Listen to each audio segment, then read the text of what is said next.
Voa, Cajubi! Rasga a noite e ilumina com seu voo. Sejam todos muito bem-vindos ao primeiro Festival Cajubi.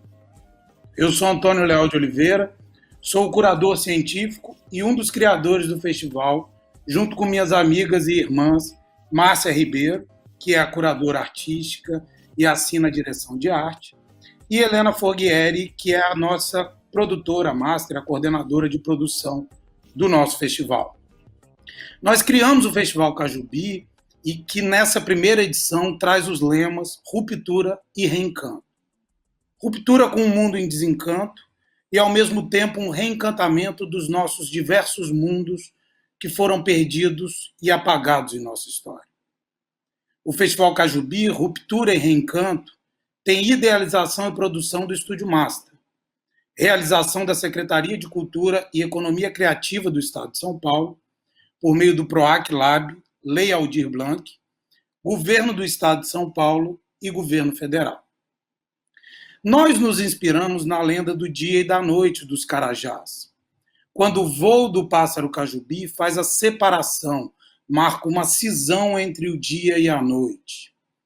E, em função disso, a nossa proposta com o festival foi trazer justamente uma nova perspectiva, uma nova realidade que separasse esse dia e essa noite, criando assim um festival que pretende promover, desde o seu primeiro momento, que começamos hoje, até o seu último momento na quinta-feira, uma rica e valorosa interseção entre teoria e arte, justamente visando marcar essa ruptura e esse reencanto. Por isso, e pensando nisso, nós trouxemos ao longo, ou vamos trazer, melhor dizendo, ao longo de toda a nossa programação, pensadores, artistas, cineastas, pessoas que, de um modo geral, possam nos ajudar a promover esse encontro entre a teoria e a arte. E pessoas que fazem isso nos seus trabalhos relativamente cotidianos, nas suas profissões, nos seus escritos, nas suas obras artísticas, né? Essa relação das diversas artes com as teorias humanas, elas vão estar presentes em todas as mesas dos 3 dias de debate, e seguirão também, em certo sentido, nas apresentações artísticas e nos filmes que nós exibiremos. Hoje, nós começamos o nosso primeiro dia, logo na sequência da minha fala, com a mesa com o professor Márcio Seligman Silva, da Unicamp, e o Tom Zé. Na sequência, nós teremos uma apresentação musical de Jussara Marçal e Décio Sete, terminando a noite com a exibição do filme Jury, da Mariana Lacerda. Amanhã, nós teremos na mesa Luiz Antônio Simas e Tigana Santana.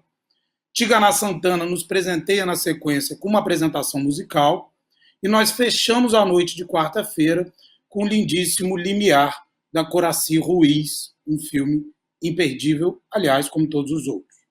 E no nosso último dia do festival, na quinta-feira, nós vamos juntar Ailton Krenak e Elisa Lucinda na mesa.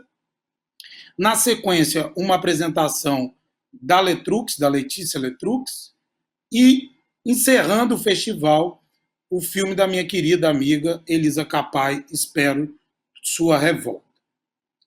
Toda essa produção, toda a arte, toda a fala, tudo que for gerado no nosso festival vai ficar registrado no nosso site. A exceção serão os filmes. Os filmes não terão recepção, não estarão previstos ou presentes no nosso site, e sim uma fala das nossas ou das diretoras desses filmes. Em compensação, nós teremos um outro produto que só o site terá, que será o nosso livro, o livro Cajubi, Ruptura e Reencanto, a ser editado em março agora, próximo de 2021, com o texto das falas presentes nas mesas, os textos dos autores que falarem nas mesas, somados ao trabalho de 6 artistas visuais, 6 artistas maravilhosos. Denilson Baniwa, Marina Wisnik, Marcola, Márcia Ribeiro, Ricardo Castro, Rodrigo Dutra, Emerson Pontes, o Iris Sodoma. Tudo isso editado pela editora Incompleta e com um lindíssimo projeto gráfico do Fábio Moraes. Uma coisa que é importante a ser dita nessa introdução, nessa recepção de vocês aqui, é que os artistas convidados, e assim os pensadores também, tiveram total e plena liberdade de construir as suas intervenções como considerassem mais adequado à proposta do festival. Além disso, todas as participações foram gravadas nas suas casas, respeitando todos os protocolos sanitários exigidos nesse momento tão difícil que todos nós vivemos. É óbvio que um trabalho dessa magnitude, um trabalho dessa proporção, seria impossível de ser feito só com 3 pessoas, né? Só comigo, com a Márcia Ribeiro e com a Helena Forghieri. E a coletividade que se reuniu em torno desse trabalho precisa ser reconhecida, e eu peço licença a vocês para fazer um especialíssimo agradecimento a toda a nossa equipe de produção e criação do festival. Eu já comecei me apresentando a nossa curadora artística e diretora de arte, Márcia Ribeiro, apresentando a nossa coordenadora de produção, Helena Forghieri, mas nós também temos o design gráfico do Felipe Nuno, a produção executiva da Daniele Cavalon, a nossa gestora de comunicação, a queridíssima Milena Machado, a maravilhosa assessoria de imprensa da Belmira Comunicação.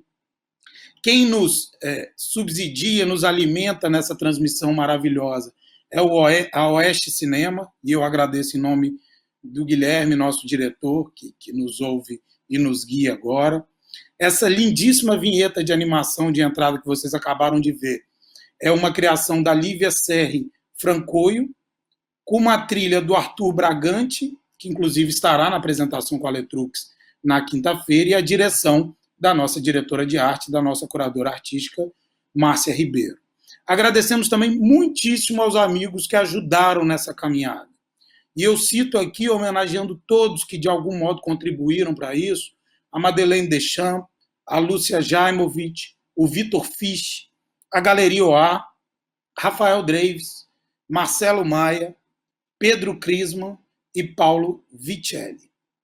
Eu queria encaminhar para passar a palavra para o meu querido amigo Márcio Seligman Silva, dando alguns avisos que eu acho que serão importantes para o melhor aproveitamento de vocês das possibilidades que o nosso festival oferece.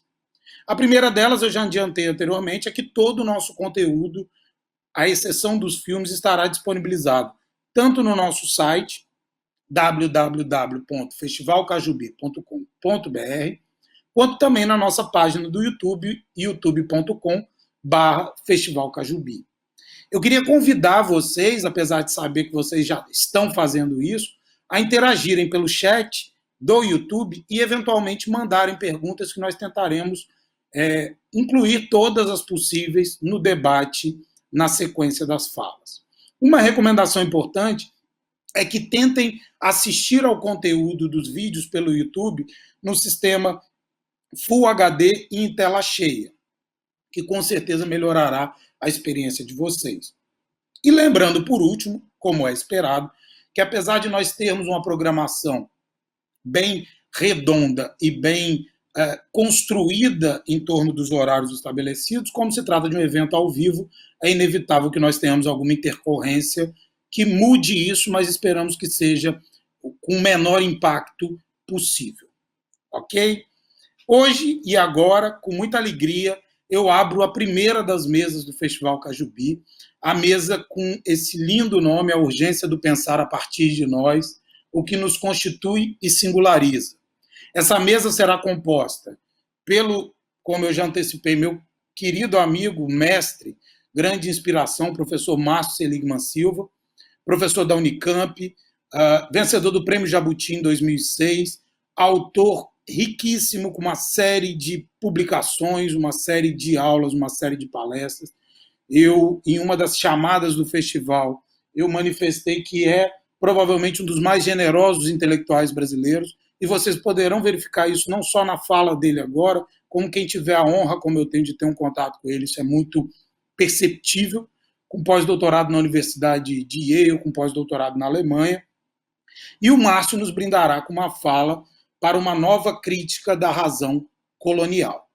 Na sequência dele, nós teremos a conversa, a fala do nosso querido, presente na vida de todos nós, músico, instrumentista, tropicalista, vanguardista, difícil de qualificar e classificar Tom Zé, que virá logo depois do Márcio. Márcio, meu querido, acredito que esteja nos ouvindo. É uma grande honra e uma grande alegria termos você abrindo o Cajubi com a gente. E eu passo a palavra imediatamente para você. Muito obrigado, Márcio. A única pergunta que eu te faço é se você precisa que eu te avise da passagem do tempo ou se você tem esse controle aí. Me dá um toque quando você achar que está chegando ao horário aí. Pode deixar. Pode deixar. A palavra é sua, meu amigo. Muito obrigado, viu?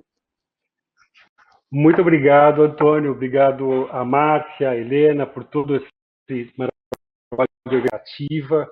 É um enorme prazer estar aqui com vocês nessa noite, né, no meio dessa situação tão complicada para todo mundo, cada um na sua gaiola, né?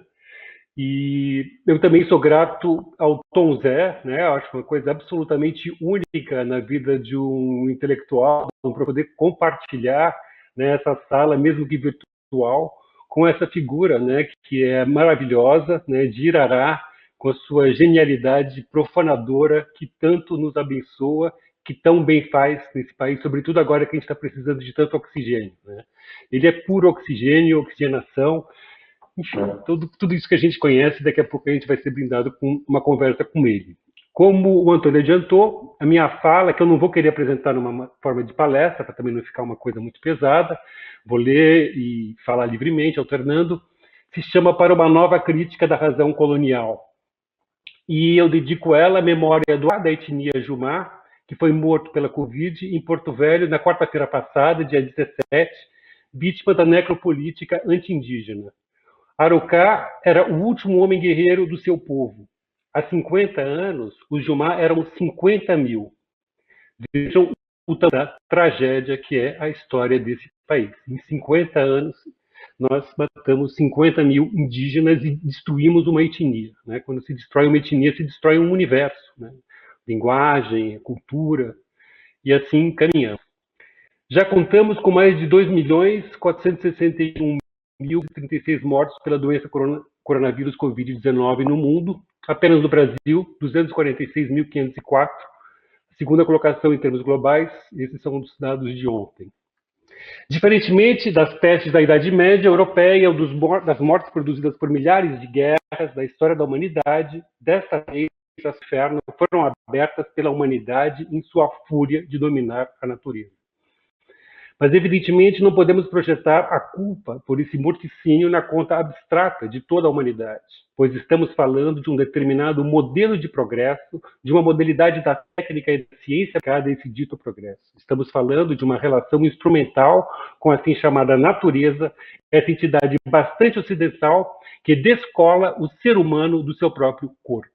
Como se pudesse existir um logos e sua querida e cultuada razão desprovida de uma base material de carne e osso, de líquidos e tecidos, de um corpo que precisa se alimentar não de carboidratos, fibras e legumes, mas também espiritualmente, precisa também de calor produzido por outros corpos que nos aquecem para podermos sobreviver. Não é minha intenção aqui traçar a instrução dessa cisão entre humanidade e natureza no Ocidente. Mas sem esse cisma, sem essa reificação originária do mundo que sob a forma de uma natureza que está aí de graça, não estaríamos neste beco aparentemente sem saída, no qual nos encontramos apavorados a cada dia com novas e terríveis mutações desse coronavírus SARS-CoV-2. O que gostaria de fazer é refletir tanto sobre esse modelo de técnica, como também acerca de sua inseparabilidade do que chamarei aqui de empresa colonial e de genialidade. Proponho pensarmos a inexorabilidade de uma renovada crítica da razão colonial, razão esta que está acelerando o processo entrópico do planeta, ou produzindo o fim da vida da espécie humana sobre a Terra. Vivemos agora no Antropoceno, uma era determinada pela destruição produzida do planeta por nós mesmos, seres humanos. Nessa reflexão, recorro a um representante da tradição da teoria crítica, Walter Benjamin, a um destacado pensador crítico do colonialismo, Aimé Césaire, e a dois eminentes pensadores ameríndios, Ailton Krenak, que estará participando também aqui dessa jornada, e Davi Copenau. Então, eu vou, como eu falei, agora passar para uma fala um pouco mais coloquial, para não ficar vocês. E eu acho que a gente tem que lembrar, ter claro o tempo todo, que essa crise que a gente está vivendo não é simplesmente um vírus que apareceu, mas é um vírus produzido. Né? É um vírus produzido. A gente está vivendo uma crise ambiental que reduz, né, a biodiversidade, os espaços de biodiversidade da Terra, e fazendo com que certos vírus pulem, né, essas zoonoses pulem para a humanidade. Nós aqui no Brasil, com o nosso Belo Monte, né, que destruiu boa parte do rio Xingu, está acabando com a vida de várias populações indígenas. Recentemente, né, tem uma queda de braço entre essa empresa monstruosa, né, esse misto de estatal e privado, com as populações indígenas e ribeirinhas que estão simplesmente abandonadas, com um rio praticamente seco na Volta Grande do Xingu. Temos o caso de Mariana, de 2000, e tantos outros.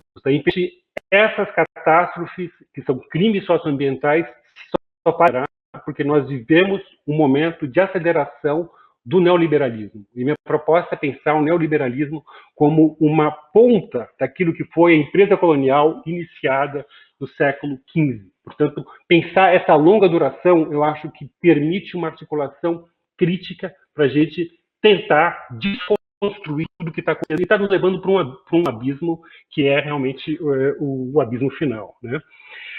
Então, contra a destruição do planeta, contra o racismo estrutural associado a esse modelo da colonialidade, que repercute também no racismo do que nunca, é a escuta do sofrimento dos esmagados pela engrenagem de nossos modelos de progresso e de técnica, e a escuta do lamento da natureza, que poderão servir de armas contra a nossa própria autoaniquilação.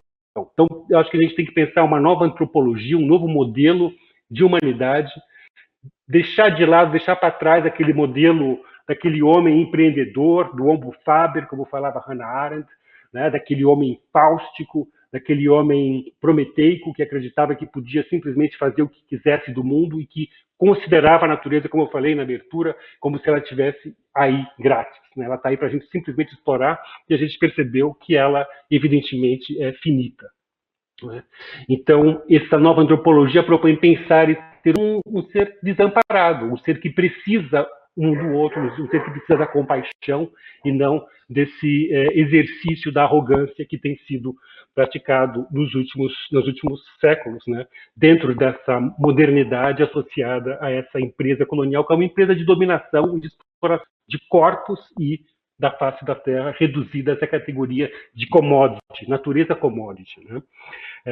Aí, como eu falei, eu recorro ao Walter Benjamin, que é interessante que nos anos 30, o Benjamin, vivendo a ascensão do fascismo na Europa, né, ele foi uma vítima do nazismo especificamente, teve que se exilar em Paris, ele acabou se matando, fugindo da Gestapo, literalmente, né, então ele viveu muito de perto o que é esse fascismo. Né, e uma das teses da minha fala agora é que o fascismo não é nada mais do que a face descarada dessa empresa colonial. Né? Então, Benjamin escrevia: para que falar de progresso a um mundo que afunda na rigidez cadavérica? Deve-se fundar o conceito de progresso na ideia de catástrofe. Então, ele associa todo o progresso à catástrofe. Que tudo continue assim, isso é a catástrofe. Não o sempre iminente, mas sim o sempre já dado. Nós vivemos já na catástrofe. A catástrofe já está aí. Né? É interessante, como a gente vai ver, o Krenak ele fala isso. Bom, para nós, há 500 anos já estamos vivendo o fim do mundo. Né? Só que agora, essa catástrofe ela está se universalizando por causa da universalização desse modelo, do neoliberalismo radical. Né? Outra frase do Benjamin. A catástrofe é o progresso é a catástrofe. E ele tem uma ideia que eu acho absolutamente importante, né, que propõe, então, uma outra maneira de nós olharmos para a história da cultura e para a cultura, que é essa noção bastante conhecida para quem estuda bem.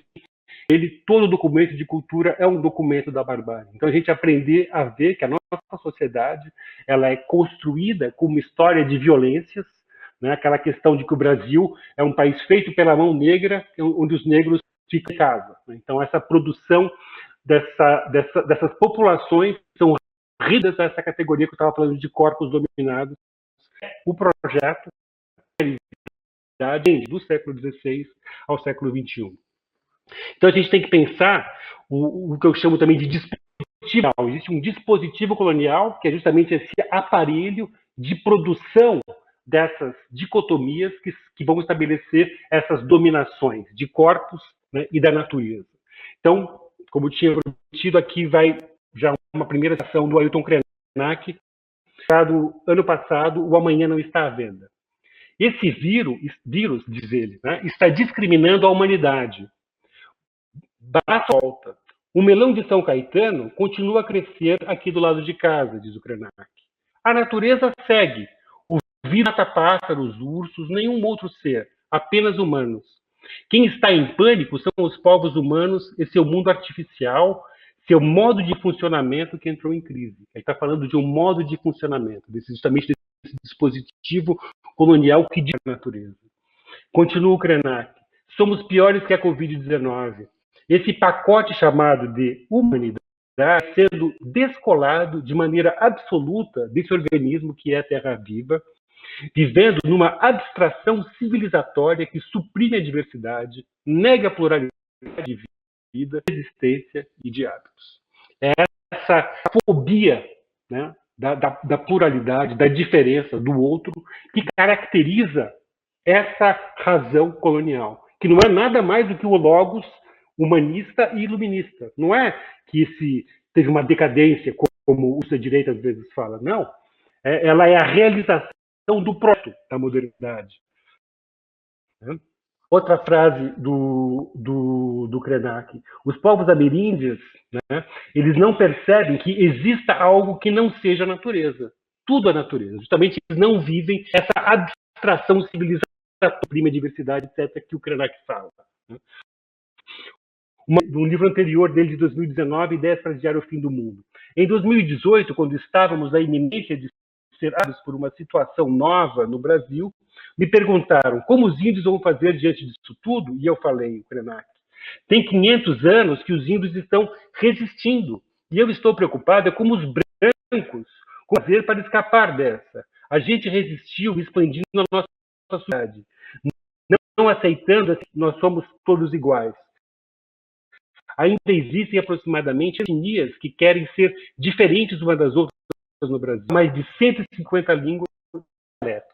É interessante, né? Essa valorização que ele coloca, né, dessa questão da pluralidade representada pelos indígenas. No Brasil, a gente costuma falar que a gente só tem uma língua, a gente não tem, temos 150. Né?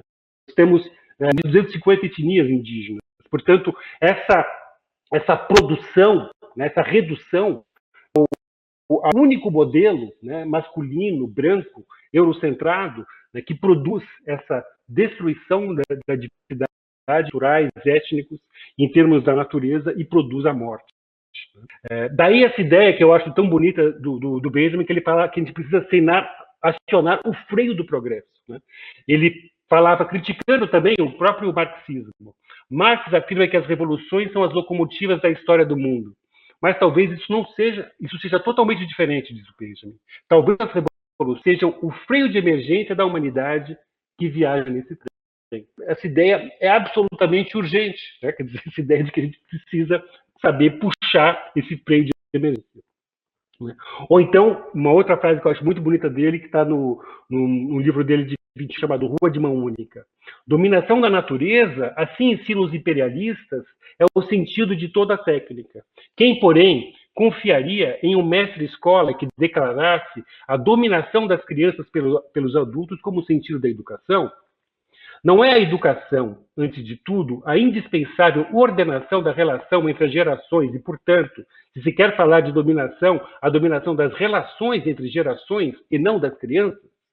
E assim também a técnica não é dominação da natureza, é dominação da relação entre natureza e humanidade. Então ele quer romper com essa ideia da dominação da natureza que leva à destruição da natureza. Né? Então ele desenvolveu um conceito que eu acho também extremamente atual, né, que dialoga bastante também com o pensamento ameríndio, que é essa ideia de uma segunda técnica. Ele falava de uma técnica calcada não na ideia da guerra, da destruição, da morte, que é essa guerra que conduz a humanidade nos últimos séculos, mas uma técnica que ele se inspira no cinema, ele chama de uma segunda técnica, que seria calcada no jogo. Eu acho essa ideia também extremamente apropriada para se fazer uma crítica da conceito técnica que nós temos hoje em dia. Né? Isso tem que ser também para além, evidentemente, dos círculos culturais das humanidades, e para a gente realmente pensar como toda a nossa sociedade a partir dessa concepção. Né? E, portanto, conseguir, quer dizer, esse freio da humanidade, dessa locomotiva do progresso da humanidade, né? nos projetar num outro tipo de sociedade, onde deixasse de haver essa correlação entre o existir e a produção de toda essa violência, de toda essa catástrofe, que está apresentada de uma maneira também muito plástica, né? Muito forte na famosa tese do Benjamin sobre o anjo da história, né? Que ele descreve o anjo da história como sendo um anjo que vai sendo soprado por uma tempestade. Ele quer se dirigir em direção aos escombros que vão sendo produzidos por essa tempestade, mas a tempestade é muito forte, continua soprando, e ele segue de costas, olhando esse empilhamento desses escombros, dessa catástrofe, e ele diz que justamente essa tempestade é aquilo que nós chamamos de progresso. Então, essa ideia desse anjo da história é que ele precisa conseguir romper com essa tempestade chamada progresso para conseguir juntar os cacos, para reconstituir a humanidade. Né? E, nesse sentido, eu acho que as ideias do Krenak, do Schopenhauer, né, e de muitos artistas, que eu também depois, para concluir a minha fala aqui, eu vou também chamar, porque existem epistemologias artísticas, epistemologias ameríndias, que sempre foram recalcadas pelo universo intelectual acadêmico, justamente por conta de uma tradição colonial, né, eurocentrada, e que fixava só num determinado modelo de logos.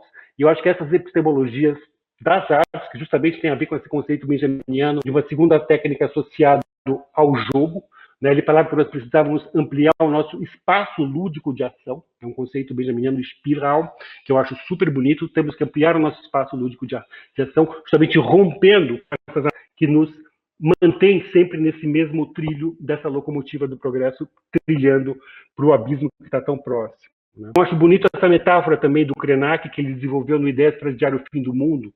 Ele fala, vamos aproveitar a atividade crítica e criativa para construir paraquedas coloridos. Vamos pensar no espaço não como confinado, mas como a gente pode despencar em paraquedas coloridos. Essa ideia é interessante, que ele escreveu isso, falou isso, é uma fala, né, tem uma origem numa fala em 2019, portanto, antes da Covid. Mas é que ele estava pensando nessa altura, nessa aporia da nossa sociedade, né, ocidental, essa destruição, esse todo, né, esses genocídios. Né? Genocídio, na verdade, uma das características centrais dessa modernidade. Né? E como eu falei, o projeto da modernidade inclui o genocídio, ele não é um desvio. Né? Por isso que a gente precisa romper com esse modelo. Né? Por isso que eu acho também importante a gente recorrer tanto a esses autores que eu estou recorrendo aqui, seja o Krenak, seja o Schopenhauer, que eu vou citar mais adiante, seja o Walter Benjamin, que eu acho que ainda tem muita coisa interessante nele que ainda não foi aproveitada, mas também aos autores que vêm dessa tradição da reflexão da pós-colonialidade. Existe um pensamento negro no século XX importantíssimo, que está se reforçando muito agora no século XXI, em função dessa luta, né, dessa luta contra o fascismo. Então, esse movimento desencadeado no ano passado em função do brutal assassinato do George, de paroxismo que nós atingimos nesse modelo de destruição, nesse modelo de modernização que leva à morte. Né? Então, autores como o Frantz Fanon, por exemplo, estão sendo reeditados, né? Não só no Brasil, mas aqui estão saindo traduções dele. Né? O primeiro livro dele, Pele Negra, Máscaras Brancas, de 52, é um livro maravilhoso. Ele coloca aquilo que eu gosto de pensar, uma ideia de uma virada testemunhal do saber, porque o Fanon, ele escreve esse livro a partir do corpo dele, a partir da experiência negro caribenho, né, que circula pela Europa, pela África, pelo Caribe, e vai repensar o que significa estar no mundo desse ponto de vista de alguém que está sob uma pele negra num mundo que é estruturalmente racista. Então, essa localização do saber está de uma maneira muito clara no Fanon, e ele pensa a partir da experiência dele, da experiência de outros pessoas que ele conhece, que ele coleta os testemunhos, né, produzindo, então, um novo tipo de discurso que rompe com essa ideia de uma razão, de um logos, um abstrato que seria descolado do corpo. Aquilo que eu falei, né, do descolamento do corpo, essa cisão, né, essa loucura que produz a nossa cultura ocidental, que não deixa a gente associar o nosso existir ao corpo como se fosse uma espécie de um fardo. Isso está lá desde o platonismo, né? Nós temos a verdade do nosso corpo, né? Justamente a virada pós-colonial, ela produz, né, essas novas epistemologias calcadas nessa localização de corpos, e de corpos que, evidentemente, atuam dentro de grupos, de comunidades, dentro de políticas. E, no caso do Frantz Fanon, isso justamente central, né, e fundamental. E recentemente, né, como eu falei, agora no século XXI, nós temos uma volta muito forte do pensamento pós-colonial, ou decolonial também, como alguns autores chamam. Tem um curador camaronês, o Bonaventure Nidikund, que ele tem uma proposta do fala que nós temos que fazer a demolição de cartografias do poder, fazer uma recalibragem das relações humanas e não humanas, espaciais e sociais. Né?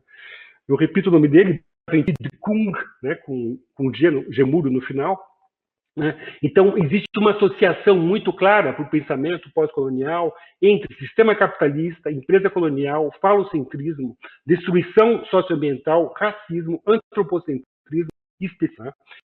Então, essas articulações, né, que ficam muito claras com esses autores, que eu vou desenvolver aqui um pouco agora, a partir de uma obra, né, que é também fundamental, que é um pouquinho anterior ao livro do Fanon, que é o Discurso sobre o Colonialismo, do Aimé Césaire, 50, como eu falei, o livro do Fanon é de 52. Né?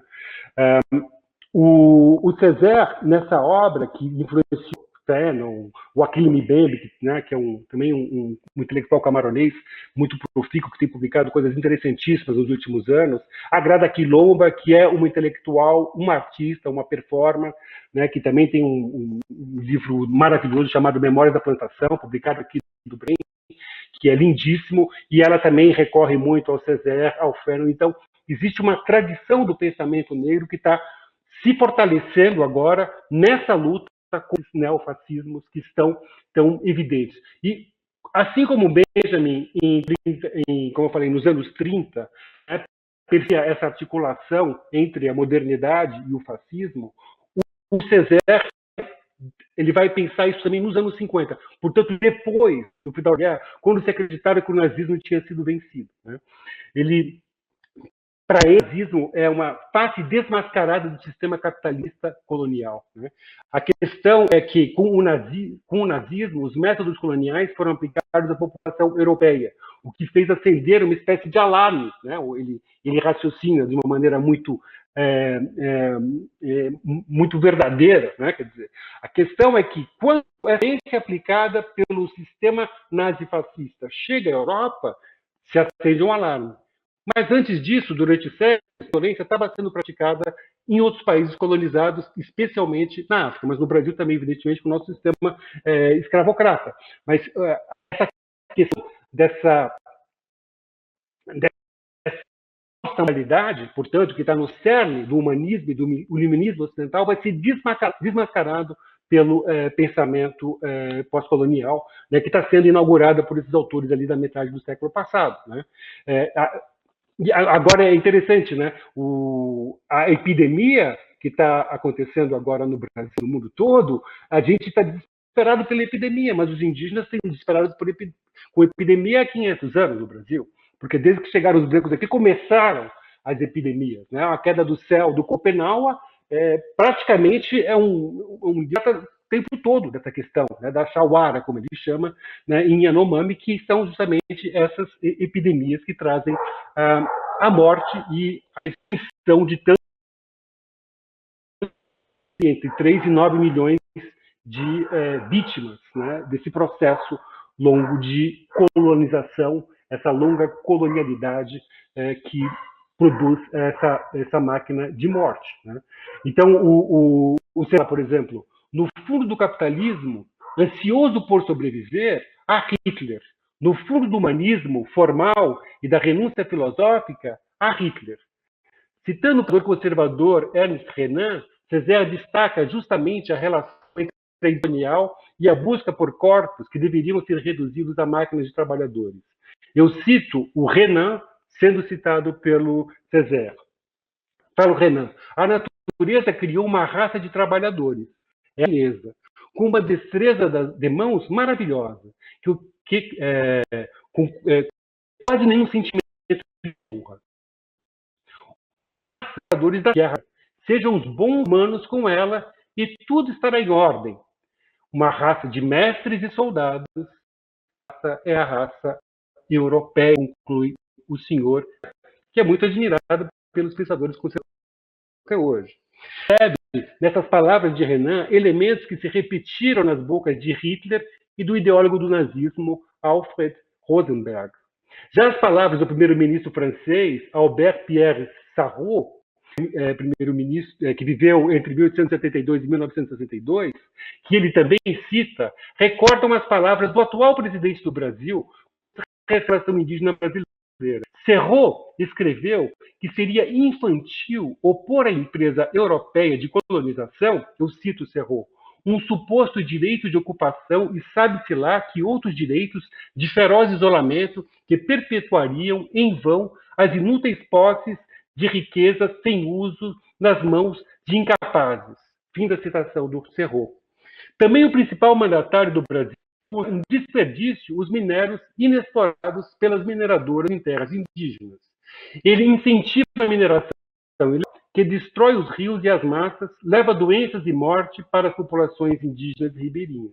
Em pronunciamento em 2019, ele afirmou que os indígenas seriam latifundiários pobres em cima de terras ricas, quando, na verdade, as populações e as culturas indígenas são infinitamente mais ricas que o mundo da colonialidade e pobre de espírito é quem proclama tal disparate.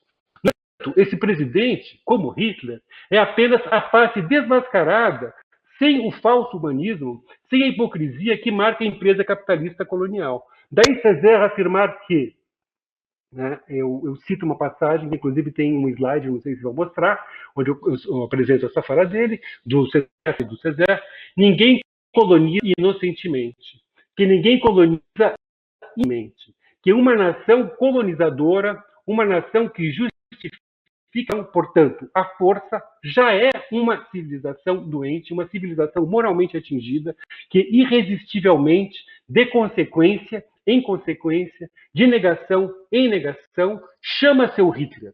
Quero dizer, seu castigo. É fundamental essa ideia do Césaire pela sua atualidade. Esse já estava previsto nessa frase do Césaire. Nada mais atual para se descrever o Brasil e os nossos dias, pois, como entre outros autores decoloniais, a nível que a empresa colonial, que foi iniciada por metrópoles europeias e posteriormente pelos Estados Unidos, deixou seu legado de força e violência para as elites locais às quais se aliaram. Portanto, o que existe na América Latina pós-colonial é uma continuidade da empresa colonial. Daí vivermos ainda hoje o que se chama de colonialidade. Daí ainda hoje as elites desses países adotarem uma força e dominação com a população reduzida a um mínimo para a sua sobrevivência como o trabalho e com a natureza, exaurida até a destruição, como vimos em 2020 com incêndios criminosos destruindo a Amazônia e o Pantanal, e como já testemunhado com os crimes ambientais já mencionados de Mariana e Brumadinho. Descrevendo a violência da empresa colonial, Césaire também vai ao encontro do conceito de coisificação que nós já vimos aqui. Eu cito Césaire. Entre colonizador e colonizado, só há espaço para o trabalho forçado. A intimidação, a pressão, a polícia, os impostos, o roubo, o estupro, a imposição cultural, o desconfiança, o necrotério, a presunção, a grosseria, as elites descerebradas, as massas aviltadas. Elites descerebradas, olha que atualidade. Nenhum contato humano, porém relações de dominação e submissão que transformam o homem colonizador em peão, em capataz, em carcereiro, em açoite, e o homem nativo em instrumento de produção. É minha vez de apresentar uma equação, conclui Césaire. Colonização igual a coisificação. Essa coisificação é o pão de cada dia no Brasil. A imposição cultural referida por Césaire também se dá hoje na negação do direito à existência das culturas indígenas e afrodescendentes. Não por acaso, desde a posse do atual presidente, aumentou no país os ataques a centros de religiosidade de matriz. Os capatazes de plantão se sentem autorizados pelas falas racistas do presidente e de seu vice. Nesse tipo de ataque, nega-se tanto a existência de culturas e modos de vida, como também de outras técnicas de se relacionar com o mundo.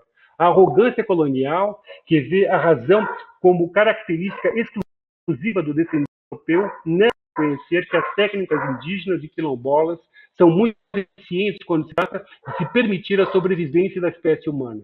Afinal, os indígenas povoaram a América há milhares de anos e nunca destruíram de modo irreversível, como a técnica ocidental faz, a técnica, né, eles nunca destruíram os indígenas 1 metro quadrado de terra sequer. Nesse sentido, as técnicas indígenas podem e devem ser aproximadas da noção de técnica lúdica, que promove um maior campo de ação sem dominação e sem destruição de Gaia ou dos seres humanos entre si. Césaire vai em direção semelhante ao escrever sobre outros modelos econômicos que não os da empresa colonial. Césaire, eu falo de economias naturais, economias harmoniosas e viáveis, economias na medida do homem indígena, que foram desorganizadas, culturas alimentares destruídas, subnutrição instalada, desenvolvimento agrícola orientado para o benefício único das metrópoles, roubo de matérias-primas. Fim de citação. Né? Que agronegócio é pop, como que é a propaganda aqui no Brasil? Pois é, se faz só uma monocultura de soja que se exporta e o povo fica passando fome. Isso já estava ali descrito pelo Césaire nos anos 50, no começo dos anos 50. O atual agronegócio, com sua estratégia muito tardio dessa empresa descendente direto dos engenhos e do modelo da plantation. Nós temos o engenho ainda hoje em dia, a plantation está aí. Ao lamentar a destruição dessas antigas técnicas de vida em comum, Césaire, novamente, parece estar descrevendo o Brasil de 2021. Eu cito: cada dia que passa, cada negação da justiça, cada blitz policial, cada manifestação operária afogada em sangue, cada escândalo abafado, cada expedição punitiva, cada policial e cada milícia nos fazem sentir o preço de nossas antigas sociedades. Fim da citação. Ao destacar essa continuidade entre os nossos dias atuais, pretendo lançar luz sobre essa duração, o enorme espaço temporal da empresa colonial que se estende do século XVI ao XXI. Localizar a violência estrutural no Brasil dentro desse espaço é fundamental para que possamos levar adiante uma crítica da razão colonial que estrutura nosso cotidiano e nossas vidas. Romper com essa longa continuidade exige que reconheçamos essa longa duração. A ditadura de 485 foi outro desses momentos, certo, 19, quando a máscara dessa estrutura colonial cai e tudo fica claro. As elites querem apenas e a qualquer custo seus lucros máximos para elas e para os seus parceiros metropolitanos. Repetindo as palavras indispensáveis de Césaire, no fundo do capitalismo, ansioso por sobreviver, há Hitler. Fim da citação. Não por acaso, esses governos foram e são humilhantemente subservientes aos interesses norte-americanos.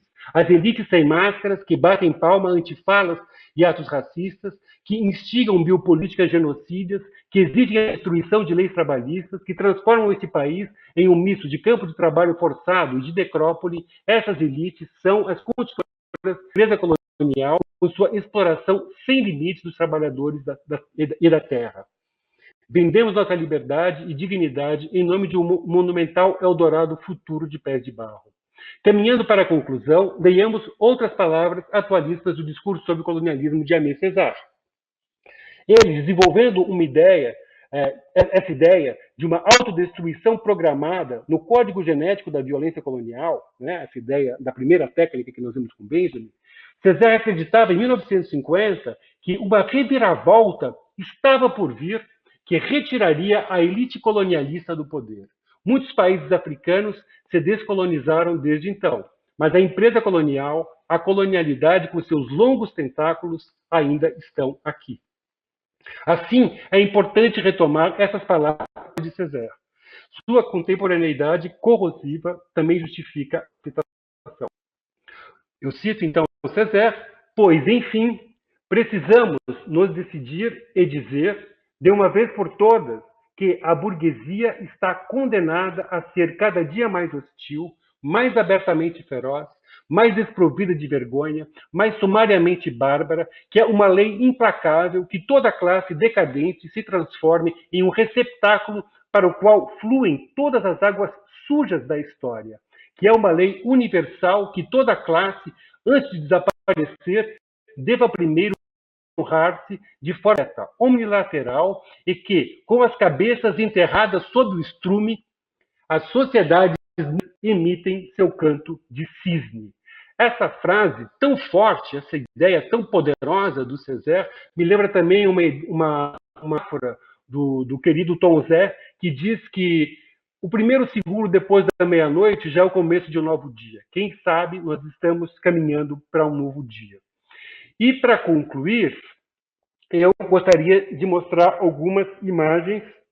Eu espero que eu tenha tempo, são poucas imagens, é bem rápido, que o pessoal aí da produção pode me ajudar, né, com essas imagens. A primeira imagem é Marcados, da Cláudia Andujar, que é uma fotógrafa extremamente interessante, que eu imagino que boa parte de vocês conhece, né, que trabalhou justamente com a Yanomami, é uma amiga do Davi Copenau, junto com ele, né, lutaram pela demarcação do território Yanomami, e essa série dela foi feita no sentido de fazer uma curadoria literal da população que justamente sofria das pandemias desde sempre, né? Então, nos anos 70, ela se juntou a uma equipe de médicos da Escola Paulista de Medicina que, para realizar prontuários médicos, como a questão da nomeação dos índios Yanomami é uma coisa extremamente complexa, ela criou essa ideia de numerá-los, né? A Andujar, não sei se vocês sabem, ela perdeu o pai em Auschwitz, né, na Shoah. E ela diz que o pai dela foi numerado para ser assassinado e ela numerou os Yanomami para ajudar a salvá-los. Trata-se de um artivismo, de um tipo de arte engajado, de uma arte profundamente associada a essa luta colonial que eu estou propondo aqui. É um dos vários exemplos que a gente pode citar no Brasil, mas certamente é uma das mais interessantes e fortes.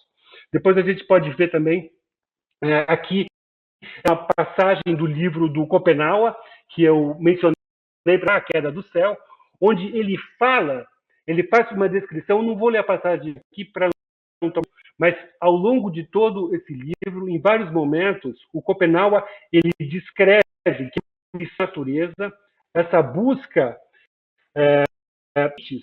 pelos minérios, produz a Shawara. Então, se trata de uma produção a partir da destruição da natureza. Você vê como a nossa epistemologia ocidental arrogante é cega, porque aquilo que os cientistas agora estão afirmando, que essas epidemias são produzidas pela destruição da biodiversidade, o Copenau e a população Yanomami sabe disso já há séculos, porque isso a partir dos avós, a partir dessa ânsia que ele cultiva. Então, é de uma inteligência, né? É de uma capacidade crítica também, ele faz uma contra-antropologia crítica, né, da sociedade branca que torna esse livro um livro fundamental de leitura obrigatória nas escolas e faculdades de agora em diante.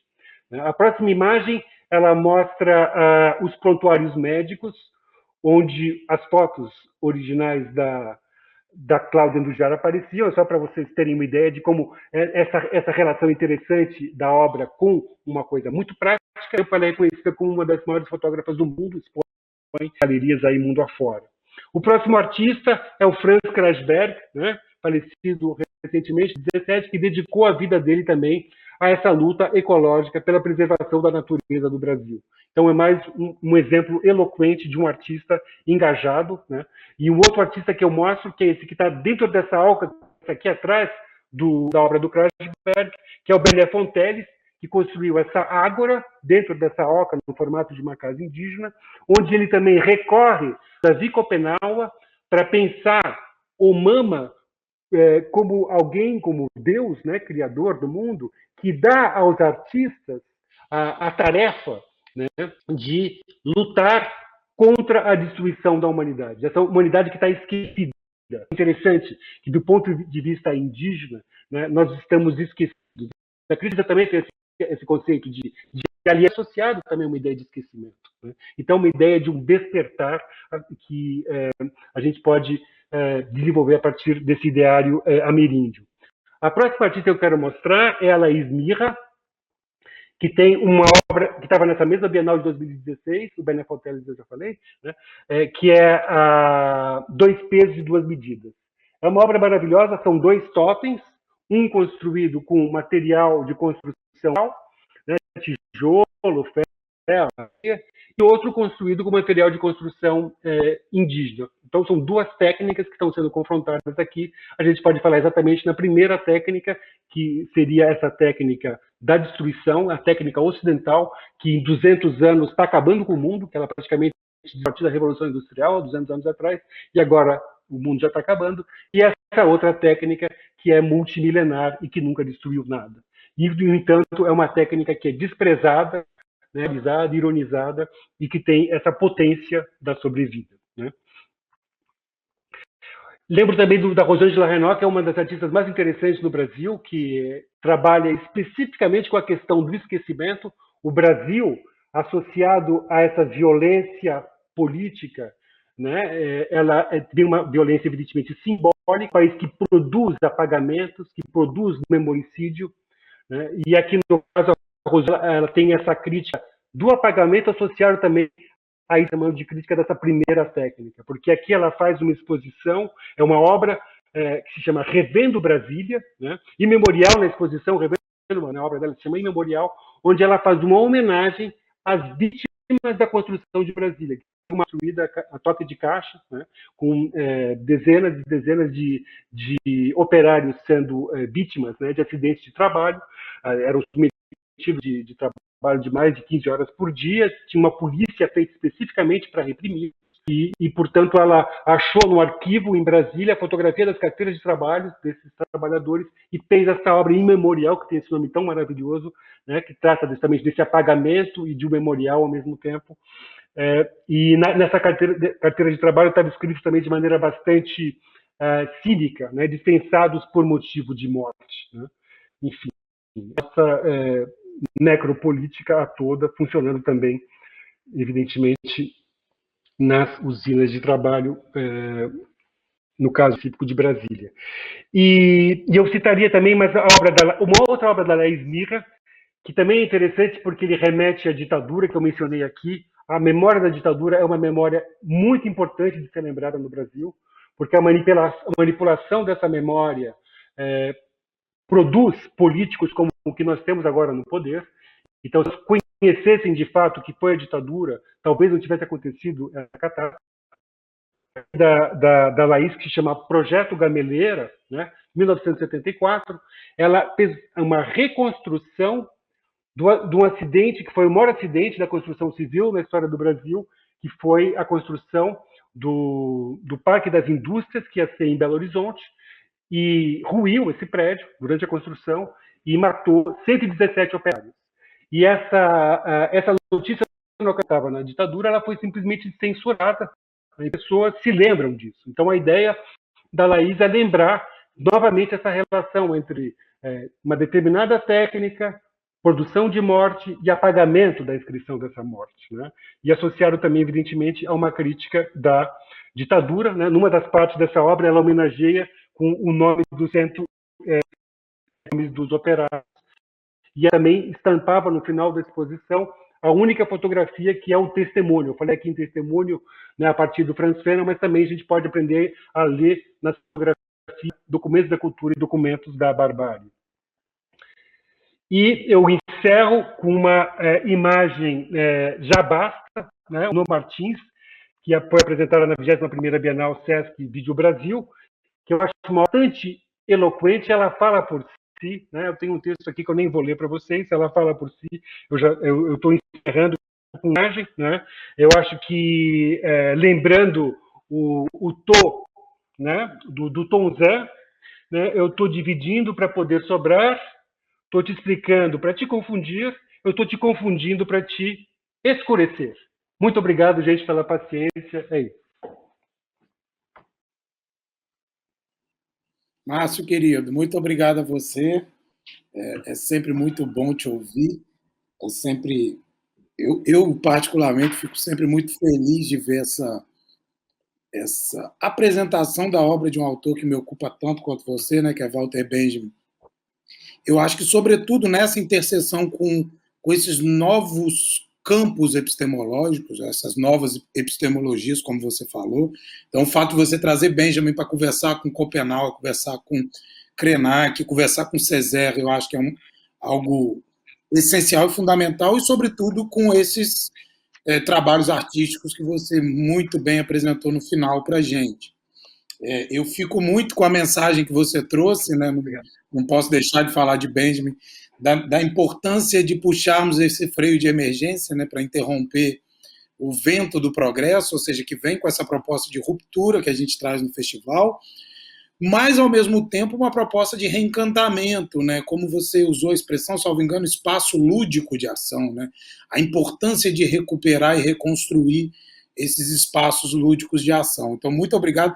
Eu vou voltar com perguntas e questões para você depois da fala do Tom Zé. Eu só queria deixar para a nossa audiência registrado que a primeira artista que o Márcio mostrou, né, a Cláudia Andujar, e o Davi Copenau são as duas grandes estrelas, são as duas grandes referências do documentário de Yuri que a gente vai ver hoje no encerramento do nosso primeiro dia do festival, para vocês verem como estamos todos na mesma sintonia, né, Márcio? Muito obrigado, viu, pela sua fala. Agora, imediatamente, eu vou chamar o Tom Zé, que acredito que já esteja aqui com a gente, o senhor Antônio José Santana Martins. Ele aí. O homem de Irará, cantor, compositor, criador, autor, tropicalista, vanguardista. Difícil classificá-lo, né? O Márcio citou Hannah Arendt, tem uma famosa entrevista dela quando perguntaram: mas você é filósofo, você é sociólogo, o que você é? E ela falou: eu não me encaixo, né? Então, Zé, eu queria dizer quanto é bom para nós estarmos recebendo você. Eu queria agradecer especialmente a toda a sua equipe que até hoje sempre esteve muito presente nas nossas demandas, nas nossas necessidades, especialmente a Neuza e a Tânia, e manifestar a nossa alegria de começar esse bate-papo com você. Uma boa noite. Eu não sei se eu já passo a palavra a você, se você já quer que eu te faça uma provocação. Eu estou aqui ansioso, porque eu preparei para te provocar, mas eu queria também que você ficasse muito à vontade, como você preferisse.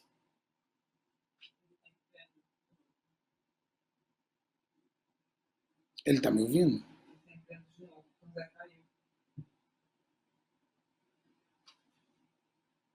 Tom Zé, me ouve?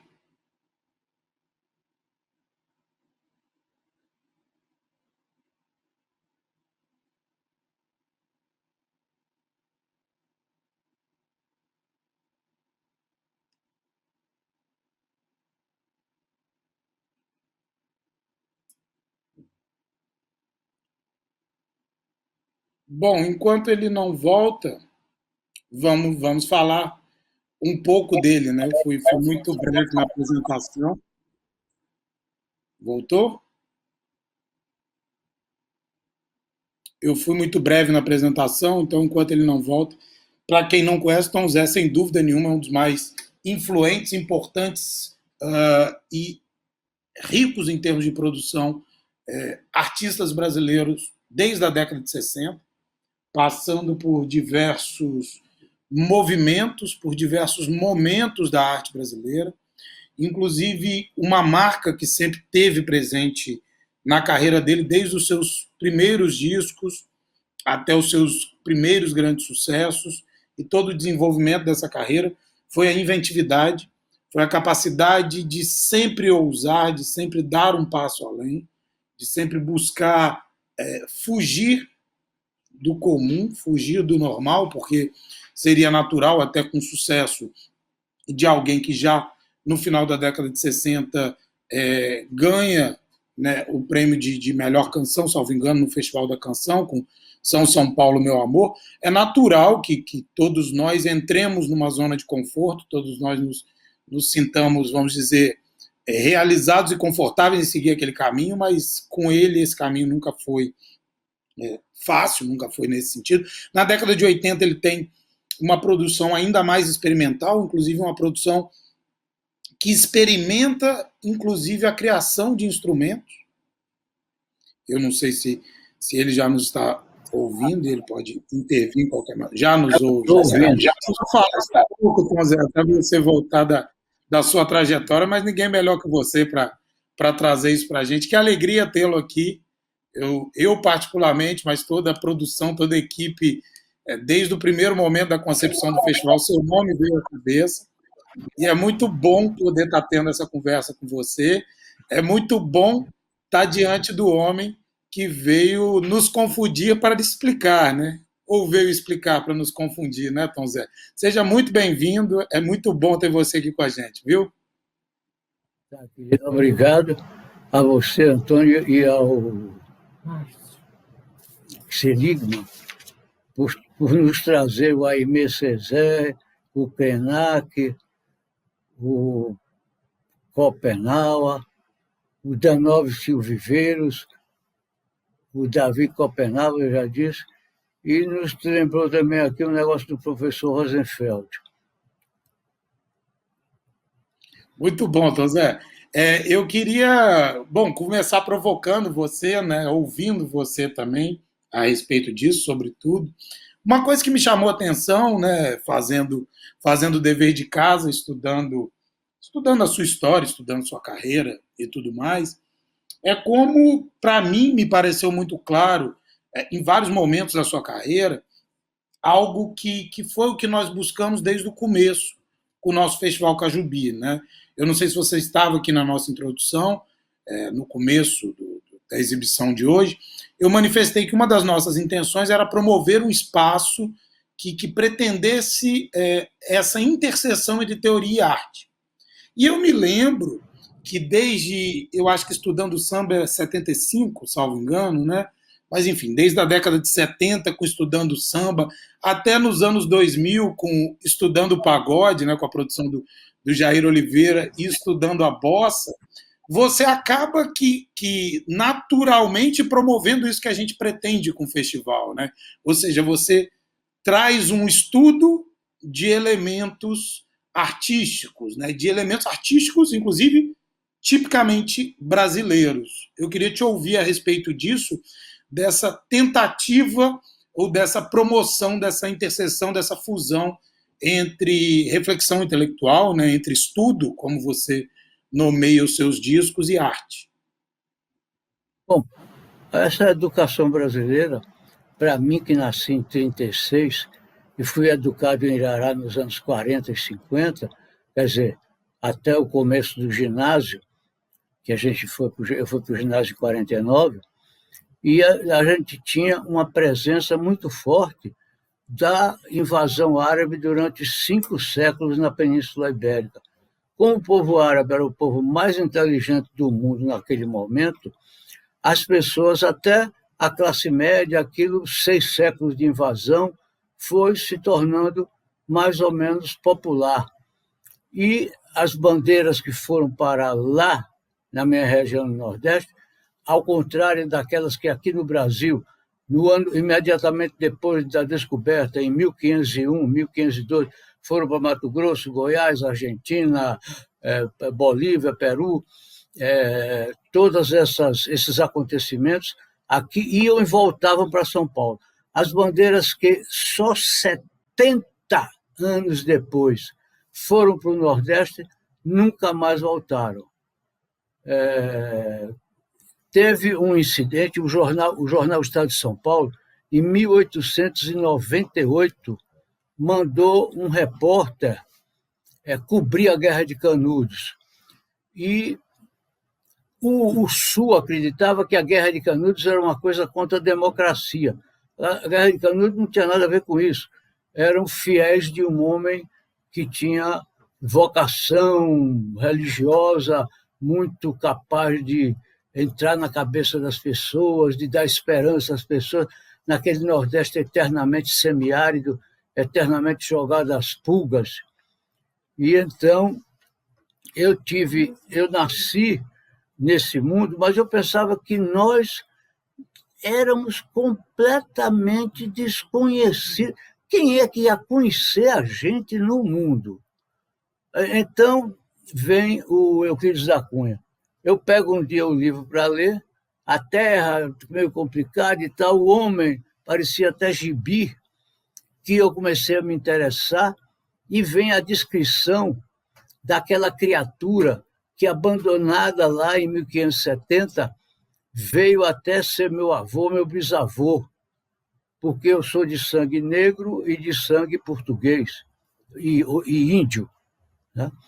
Então, daí eu fui para o ginásio, onde era já outro mundo completamente diferente, onde aprender já significava outra coisa. E outra coisa da presença de uma cultura na hora que eu nasci em Irará, e lá presente. O mundo árabe era o mundo que nós frequentávamos, era o mundo do quintal de casa, nós frequentávamos até o momento que deixava, no caso de minha família, botava os filhos para estudar, a maior parte das famílias não botava, das famílias de classe média.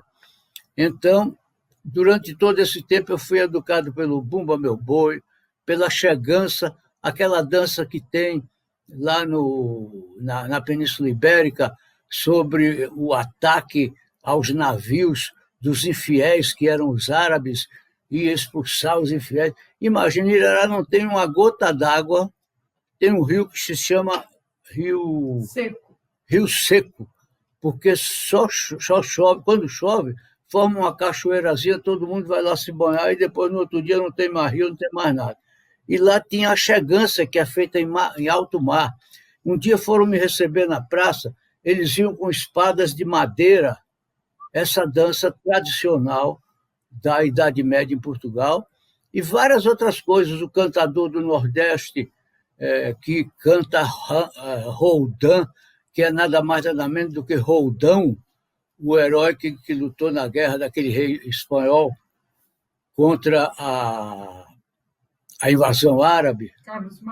Carlos Magno, o rei espanhol de quem ele era capitão, a morte de... E coisa curiosa, o Roldão não chegou por tradição oral. Nas casas que no inverno protegem o frio, porque o inverno no Nordeste é frio, as pessoas ficam na cozinha. E lá esse livro chegou, não sei como, e foi lido por um analfabeto, ou melhor, um alfabetizado ocasional, e apaixonou o Nordeste, onde Roland se transformou em Roldão, e é personagem de tudo, de fala, de nomes e tal. Nós temos também em Irará uma coisa muito curiosa. Um homem do interior, e até para ligar a Irará, para dizer o nome dele aqui, eu tenho Antônio Luiz lá, que sabe o nome dessas pessoas. Ele vendia homeopatia e falava muito latim. Similibus, simulabus, curanto, papá, papá, papá. Eu depois vim procurar alguma coisa que o ouvido guardou, mas esse homem ia em Irará no dia da feira, dia de sábado, e era um homem culto, e ele tinha hábito de aqui e acolá meter um latim na frase, porque agora você imagine alguém falando latim em Irará. Então, é uma cidade completamente inesperada, umas relações com... Eu comecei a simpatizar com o homem da roça que vinha no balcão, eu não entendia por quê. Eles geralmente vêm uma vez fazer a compra anual. Quando vem, tem fumo, quando chove, tem fumo e vende fumo. Quando não chove, não tem fumo e não vende fumo, eles vão dar satisfação porque não podem pagar a conta.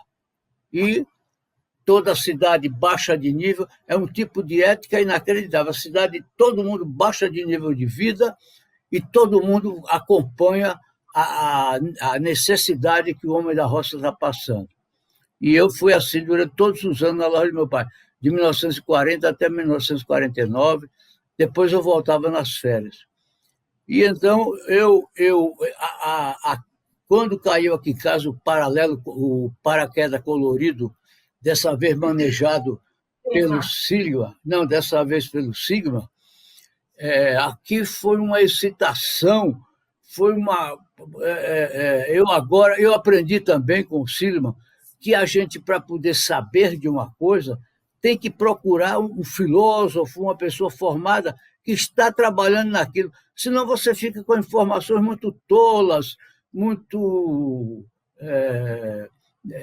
manchetezinhas que não levam você a sentir responsabilidade. A principal causa da presença do Sigma aqui em casa foi trazer responsabilidade e começar a estudar, não só coisas que ele já deu agora, como coisas que por acaso a gente tinha encontrado.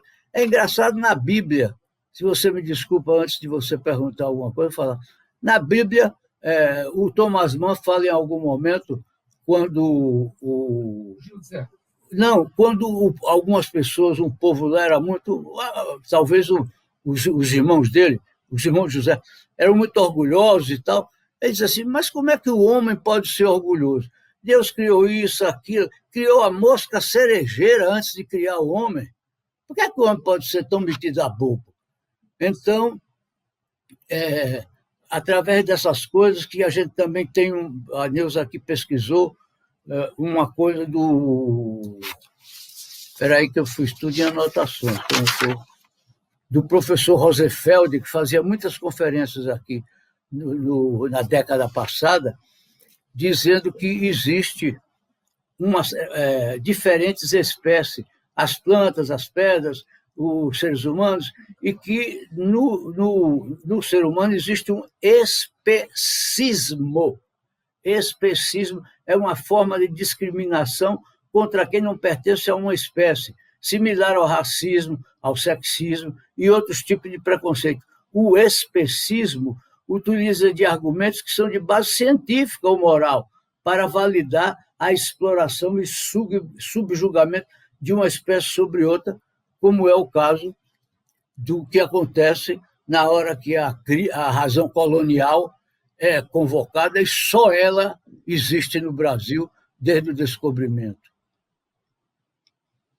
Eu queria aproveitar uma parte dessa sua primeira intervenção, quando você volta à sua Irará da infância, né? Volta a essa herança que você disse árabe, né? Herança das bandeiras, e você usou uma expressão que me marca muito, quando você fala, lá estávamos a pensar que o mundo não sabia da gente, né? Algo do gênero. E uma das propostas que a gente teve com essa mesa, que você muito nos honra em compor, o tema da mesa é o pensar a partir de nós, né? E aquilo que nos constitui singulariza. E eu queria, a partir dessa primeira intervenção sua, ouvir de você como você situa a importância do folclore, da cultura popular, das tradições e heranças mais primitivas para o enaltecimento, para o reconhecimento daquilo que nos constitui, daquilo que nos singulariza. Ou seja, qual é o valor que essas culturas ditas populares têm para definir aquilo que somos, né? Ora, quanto a isso, eu fiz um esquema que por acaso não está aqui, mostrando como o tropicalismo tirou o Brasil da Idade Média, com Gil e Caetano, tirou o Brasil da Idade Média e botou o Brasil na segunda Revolução Industrial. As coisas de cultura são assim, fazem milagres dentro do tempo. E de 0 a 8 anos de idade, que era lá em Irará ainda, que era quando eu entrava no curso primário, de 0 a 8 anos, a gente era educado como árabe, com a cabeça árabe, com as tradições árabes que trouxemos através das criaturas que em 1570 foram jogadas naqueles terrenos semiáridos e que se tornaram analfabetas, mas, pelo que eu vi falando em Euclides da Cunha, e eu tinha tido uma percepção é que esses caras gostam de cultura, porque quando eles iam fazer as compras anuais, meu pai botava uma cadeira fora do balcão para a mulher, o senhor, alguém mais idoso na família, e eles iam lá falar. E a conversa era extremamente rica, mas eu só vim a ter certeza disso quando eu li o Euclides da Cunha, que foi uma verdadeira... Imagina, eu tinha perdido ginástica naquele ano, 1953. Então, só podia fazer as provas como castigo depois do fim do ano, depois do fim das férias. Então, minha mãe me trancava 1h lá num quarto, e a casa era de assoalho. Quando ela vinha 1 quilômetro, eu via e tirava os livros, os gibis de cima da mesa, botava os livros da escola. Muito bem, está certo. Eu perdi o ano, eu fiquei em Irará no ano seguinte por causa disso, mas o que eu aprendi lendo Guimarães Rosa, Euclides da Cunha, isso não se paga com nada. Isso não se paga com nada. Isso foi uma introdução ao interesse, à curiosidade. E quando eu comecei a desconfiar que ele estava falando de mim, eu comecei a ficar emocionado e cada hora lia com mais ansiedade. De repente eu tive certeza que era eu e era o homem da roça. Bicho. Aí uma criança só pode chorar. Choro não dava aumento de televisão, de audiência. Choro dava se o pai e a mãe vissem, batia para o menino tomar juízo que ele estava ficando doido. Se ele fosse pegar chorando, apanhava. Imagina, ninguém podia imaginar que eu tinha sensibilidade de moça, porque eu tenho sensibilidade de moça. Né? E aí, aproveitando isso, você me deu um outro gancho, Tom Zé, no começo agora dessa sua fala, quando você disse que a Tropicália, né? E aí você falou com Caetano e Gil, e com Tom Zé também, né? E com os Mutantes, e com Rogério Duprat, enfim, com todos os outros, ela coloca o Brasil da Idade Média na segunda Revolução Industrial, né? E eu... Olha... diga. Sim, deixa. Não, pode falar. Estamos aqui para ouvi-lo, não para me ouvir. Foi escrito, não me lembro agora onde, que foi a coisa de 22, a Revolução... Semana de 22. A Semana de 22, e depois que foi o Zé Celso, que realmente virou o teatro de cabeça para baixo, a presença de Júlio Medalha, de... o Haig, de Duprat, que fez o tropicalismo em nossas cabeças. Não foi. Essa força pegou o que estava no hipotálamo, porque o que nós aprendemos lá esteve no cérebro até que a gente conheceu Aristóteles. Quando a gente vai para o curso primário, a gente diz, puxa, é assim que se raciocina? Nossa Senhora! Mas eu compreendo também. Então, fui jogando fora tudo que eu já tinha e isso ficou no hipotálamo, porque o cérebro não joga nada fora. Quando os meninos aqui, pressionados por todas essas figuras que eu fazia, Duprat, Kotzela, Zé Miguel não, era nosso colega, com Medalha, com o teatro Zé Celso, toda a pressão que eles fizeram no mundo só fez disparar uma espécie de projétil que entrou no hipotálamo e espalhou os conhecimentos antigos, jogou na parte frontal do cérebro, e eles aí começaram a ver o Brasil com dois sentidos, com duas lentes. E foi isso, e além do reitor Edgar Santos, que transformou a Bahia numa cidade civilizada, inacreditável, uma cidade civilizada em Salvador, que também incentivou essas criaturas a fazerem essa metamorfose gigantesca na alma da gente, compondo as coisas do tropicalismo. E nisso, eu achei interessantíssimo, você mencionou, Semana de 22, a subversão que o José Celso faz até hoje, né, diríamos, e o tropicalismo, né, como momentos transformadores, e eu juro que eu esperava você dizer daquele momento que, em 1958, inventou o Brasil, né, como você mesmo coloca. Né? Você lembrou o Júlio Medalha, eu lendo aquele texto dele que está no seu site, eu acho que é o texto que está também no Estudando a Bossa, né, que ele vai dizer que é uma transformação brutal, porque era um país agrário exportador, né, de uma economia extremamente primitiva, e que, de repente, a partir de Chega de Saudade, começa a exportar arte, né, a ponto de Garota de Ipanema ser a terceira canção mais tocada no mundo. Né? Não existe da história da humanidade, nem na moderna, nem na história da antiguidade, da história da humanidade, nem na história moderna, nem na história da antiguidade, um fato que aconteceu com o Brasil, um país analfabeto. Quando você ia na Europa, que alguém perguntava, o Brasil, será, como é a capital de vocês? É Buenos Aires? É La Paz? É não sei o quê? Muito bem. Esse país, que não era... Em 1958, ele era exportador de matéria-prima, o grau mais baixo da aptidão humana. É o que se trata aqui em crítica da razão colonial pelo Seligman. É o que se trata aqui. Pois bem, um ano depois, em 58, graças ao que aconteceu nas águas de março de 68, quando Jobim e depois quando João Gilberto gravou Chega de Saudade, a Europa toda recebeu uma coisa do Brasil. O Brasil passou a exportar arte. Não há país que tenha, no ano anterior, exportado matéria-prima, que é o grau mais baixo da aptidão humana, e que venha, no ano seguinte, nesse espaço de tempo, exportar arte, que é o grau mais apto da capacidade humana. Isso é uma coisa fantástica que a Bossa Nova...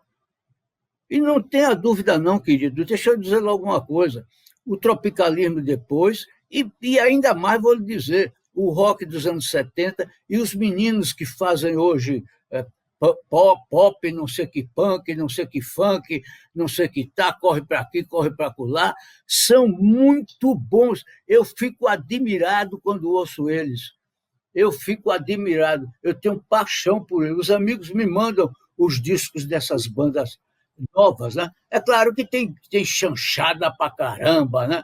Tem parada de sucesso que é sempre um desastre, tem as emissoras de rádio que estão sempre transmitindo coisa ruim, mas não é isso que eu estou falando. Eu falo dos que eles têm e vendem no exterior.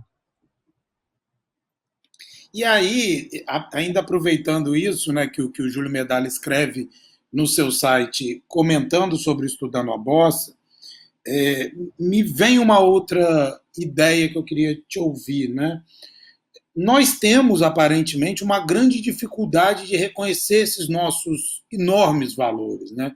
Você qualificou muito bem a Bossa Nova ali em 58, aquela famosa batida do violão, inventa um Brasil, né? Pariu o Brasil. E ali na década de 90, naquele famoso show que João faz com Caetano na inauguração de uma casa de show em São Paulo, a impaciência da elite paulistana com o para muitos exagerado perfeccionismo de João, acabou culminando numa vaia que acabou tendo como resposta um João Gilberto compondo um samba ali ao vivo, né, dizendo que vai de bêbado não vale. Ou seja, como você avalia essa nossa dificuldade de... Não, Como, não desculpa? compus aquilo ao vivo, não, desculpe.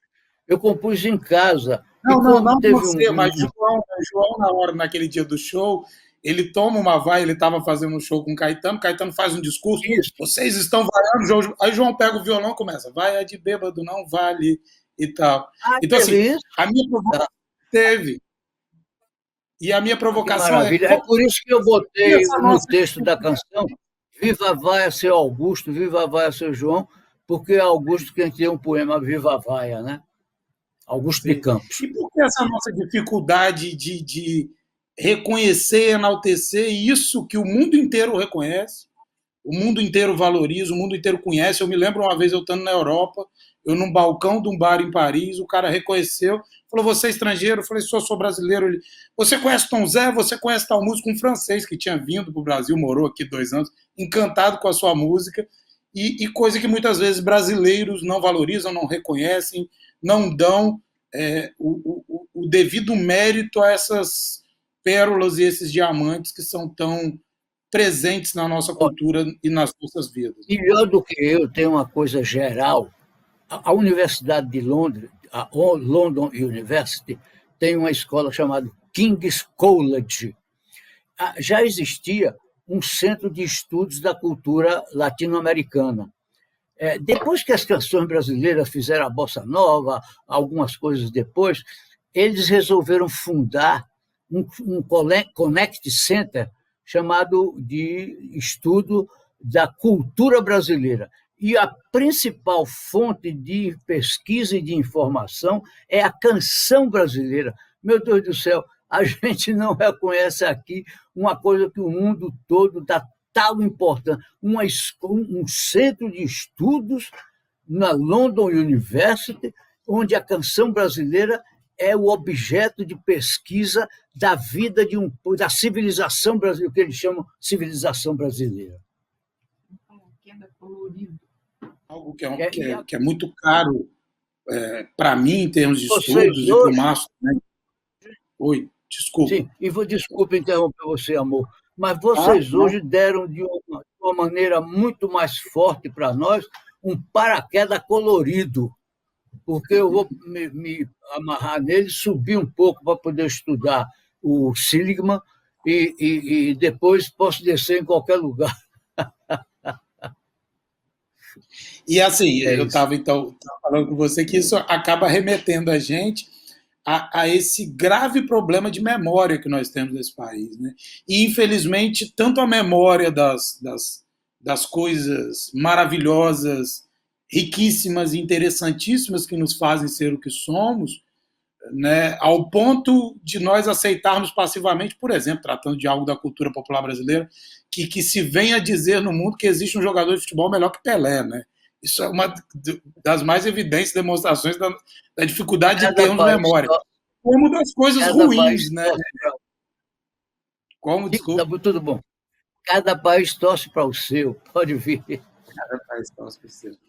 E como você avalia o impacto dessa dificuldade que nós temos de formar uma memória? Seja dos nossos traumas mais terríveis, da ditadura, das heranças escravocratas e tudo mais, seja dos nossos grandes valores, dos nossos enormes escritores, de João Guimarães Rosa, Carlos Drummond de Andrade, Euclides da Cunha, como você mencionou agora há pouco, até, só para ficar em um nome, até João, né? Até João Gilberto. Por isso que eu tenho uma canção, como é o nome da canção das estradas? Unimultiplicidade? Que fala... quando me sorris... Língua brasileira. Logoda e Visigoda e celta. Quando me sorris, visigoda e celta, dama culta e bela, língua de avis. Quando Bilac fez esse verso em culta e bela, eu estou dizendo agora dama culta e bela, língua de avis, o Brasil se sentia pequeno ainda. Mas depois de 22 e depois de 70, com todos os ramos, depois da poesia concreta, que é uma influência mundial, Augusto, o ano retrasado, foi na Hungria receber uma espécie de uma coisa que é julgada o Prêmio Nobel da Poesia, e vários outros prêmios que ele vai receber, às vezes não são nem noticiados aqui. Mas agora, no aniversário de 90 anos, foi uma maravilha. As reportagens do Estadão, da Folha, da Veja, disso, daquilo e daquilo outro. Nossa Senhora, nós ficamos muito contentes.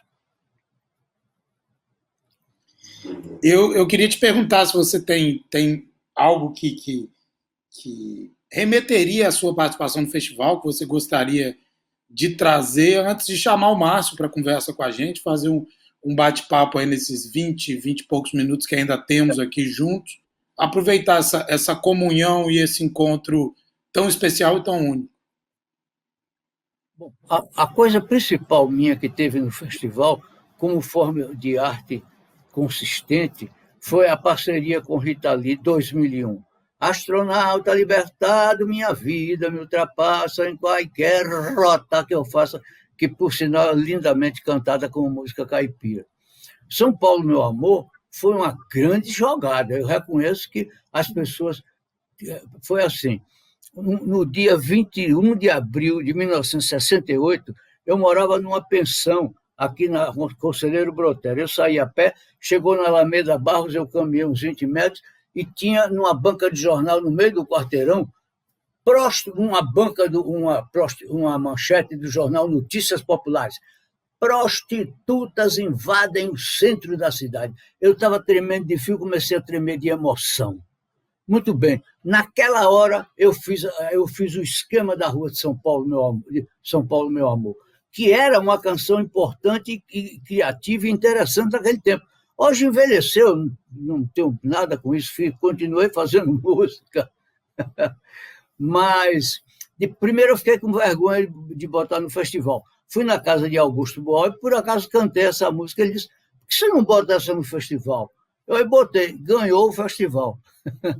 E interessante é que Augusto de Campos conta, como o pessoal do júri era todo amigo dele, ele foi lá na reunião que estavam escolhendo as 36 músicas. E na hora que ele foi chegando, iam jogando São Paulo, meu amor, fora. Ele falou, peraí, vocês escutaram essa música direito? Essa música tem coisa. O fato é que as pessoas também não estavam ligando, incluíram a música. Diz que tem muitos festivais que a música que veio a ganhar ia sair e entrou por acaso. Que maravilha, Tom. Muito bom te ouvir. Estamos muito felizes com a sua presença aqui com a gente. Eu vou chamar Márcio aqui para o debate. Márcio, você está aí com a gente? Márcio, querido, antes de você responder, porque naturalmente você já está, pela cara já está ouvindo, depois, por favor, deixe seu telefone, porque tem coisas que são, às vezes, um pouco difíceis de entender. Aí eu vou tomar a liberdade de mandar uma mensagem para mim. Você aí fala a resposta para poder não perder tempo escrevendo. Combinadíssimo. Vai ser uma honra para mim ter você como interlocutor. Já ganhamos. Podemos encerrar o festival com a Jubi com essa parceria que acabamos de formar aqui. Mas você tem alguma pergunta? O que eu achei maravilhoso...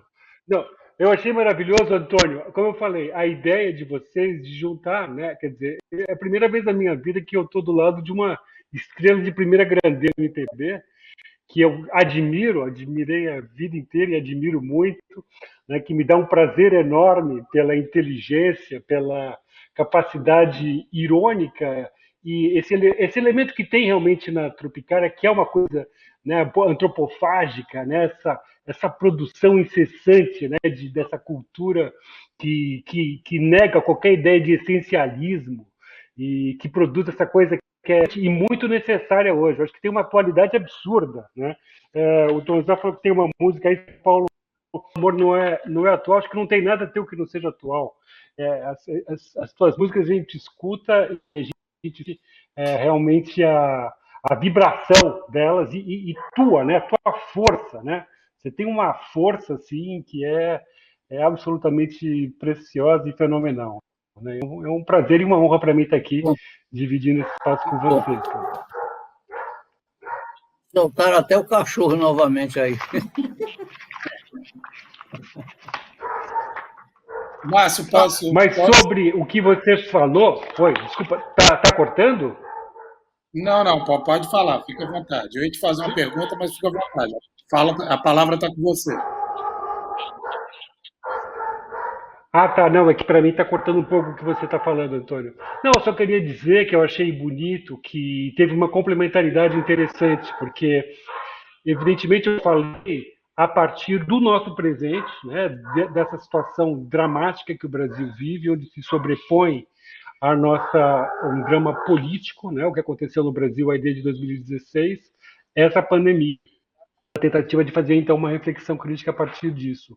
E o Tom Zé, com tudo que ele representa de positivo, de bonito e de vida, né, ele falou a partir dessa história dele, que é tão poderosa. Né? Então, não por acaso ele pegou a metáfora, né, do Krenak, do paraquedas colorido, porque eu acho que é isso, ele é, com certeza, um desses grandes paraquedas coloridos que nós temos. Não sei se vocês estão me ouvindo.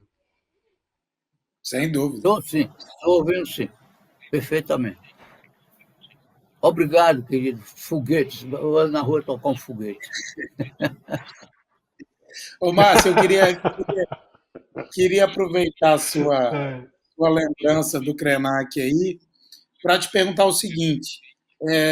O Krenak ele fala, né, nas ideias para adiar o fim do mundo, e que basicamente o caminho para conseguirmos adiar isso é mantermos a nossa capacidade de contar novas histórias, né?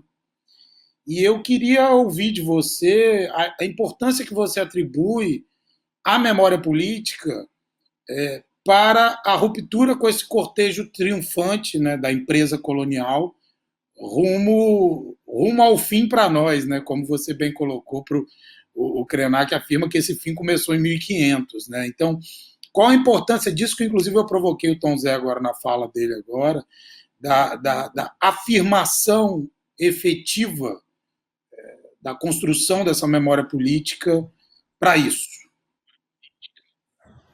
Bom, construção de Sim, memória. Antônio,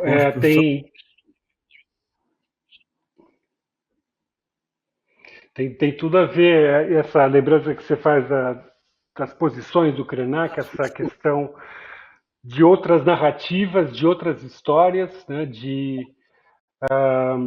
justamente daquilo que eu chamei também de ruptura, desse monolinguismo, dessa razão universal como sendo a única fonte do modelo histórico, científico, tecnológico, cultural, etc.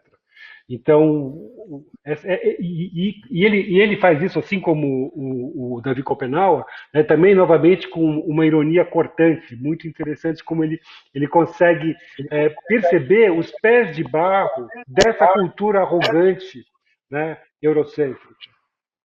Então, a ideia das outras narrativas ela é fundamental. Libertar essas outras narrativas, né, que são amarradas. Existe uma coisa que se fala que a gente tem que tomar cuidado, eu acho, que se falar no Brasil não se tem história, o Brasil não tem memória. O Brasil tem muita história e tem muita memória.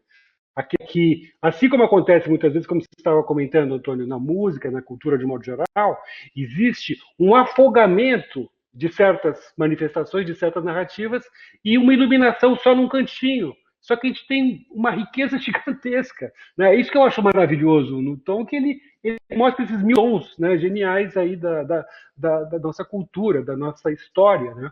E essa ruptura que é importante, e introduzir essa leitura hoje em dia, né, o pensamento ameríndio, adentrando lugares que antes não adentrava, é fundamental. Assim como aconteceu nos últimos 20 anos a ruptura do monopólio dos brancos nas universidades brasileiras. Né? Quer dizer, essa luta, que foi uma luta árdua, que ainda está acontecendo, na verdade, né, de se estabelecer a questão das cotas, é fundamental, porque hoje em dia os alunos, eles não são aqueles alunos de classe média, branco, paulistas, que eu tinha no começo do século. Né? Hoje em dia eu tenho alunos que vêm do Brasil inteiro, né? Tem uma multiplicidade de backgrounds, né? Étnicos, culturais, de leitura. Portanto, eu acho que isso foi um engrandecimento gigantesco que aconteceu na universidade. E existe um movimento de crítica contra isso, né? Esse pessoal que está aí no poder é isso. Porque eles sabem que uma população, quanto mais ignorante, quanto mais incapaz ela for de fazer as suas narrativas, ela não vai ter um esteio nas suas histórias, são esteios afetivos e esteios políticos, né, que se produz, então, outras modalidades de vida em comum a partir dessas narrativas. Né? E o Tom é um grande narrador, né? O Tom é um grande narrador. Eu estou falando aqui, mas, na verdade, a gente devia estar escutando ele. Ué, vamos escutá-lo, então. Ô, Tom, eu queria te provocar nessa linha do que eu perguntei para o Márcio agora, e eu chamaria de uma das contradições dessa dialética do tempo, né? É que lá nos anos 60, 70, a grande transgressão era a importação de ritmos, estilos e instrumentos estrangeiros, né? E até aquela famosa marcha contra a guitarra, né? E o Caetano, por exemplo, fazendo questão de, naqueles primeiros discos dele, colocar a guitarra bem estridente, né? Chamando bem a atenção daquilo. E hoje, contrário senso, a subversão é justamente romper com essa lógica hegemônica internacional, ou seja, a grande subversão em termos artísticos e musicais hoje é recuperar aquilo que é essencialmente nosso, né? Como você enxerga isso, Tom? Bom, recuperar e principalmente continuar e vir a fazer e lutar por como está acontecendo com os pop isso, pop aquilo outro, que é o Emicida, o Criolo, Letrux, esse povo todo que inclusive está nos jornais, tem a recepção da imprensa e tal. Agora, eu queria contar uma coisa que é uma coisa mais engraçada. É o seguinte, você sabe que eu fiz uma viagem interespacial, não é? Porque eu nasci em 1936 na Bahia e viajando para Salvador sempre, porque as férias eram em Irará, e de algum tempo, lá depois dos anos 90, se não me engano, eu comecei a ver a pessoa que trabalhava do lado de fora, coberta a cabeça, parece que tinha até um buraco para enxergar pelos olhos, porque o sol, que antigamente fazia bem, e o povo da roça de Irará trabalhava nu, o sol passou a ser cancerígeno. Quer dizer, eu tinha mudado de planeta. Então, durante esse tempo, eu não sabia que eu tinha mudado de planeta, por causa da camada de ozônio. Da camada de ozônio e tal, que desapareceu, então o sol virou um criminoso. O sol que era... Quando eu era pequeno, tinha uma canção que dizia: a árvore que o sol de dezembro lhe dá seu calor e tal. Bom, as árvores parece que têm um modo de se defender disso, que eu não sei direito, não entendo direito. Mas o homem passou a viver em outro planeta. Você pode tomar só um pouco de tempo com um pouco de creme e ter cuidado e tal, porque senão o sol aqui nesse planeta agora, não era assim quando eu nasci, no outro planeta que eu nasci, agora nesse planeta de agora o sol pode lhe botar com problemas de saúde.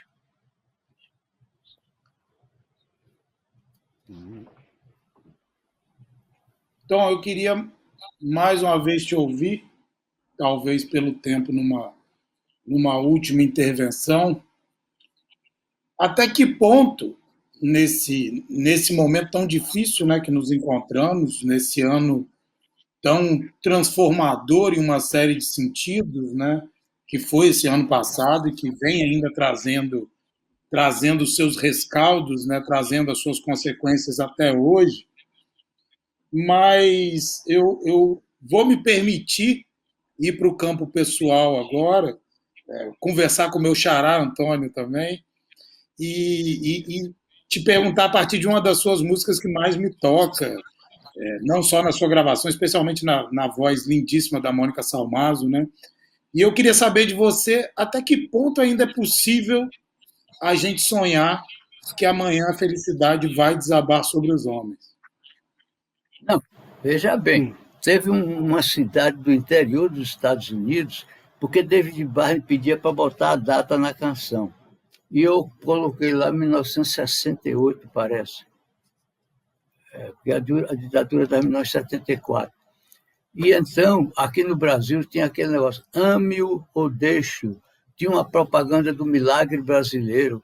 Quer dizer, o Brasil estava nadando em ouro. Uau, uau, uau.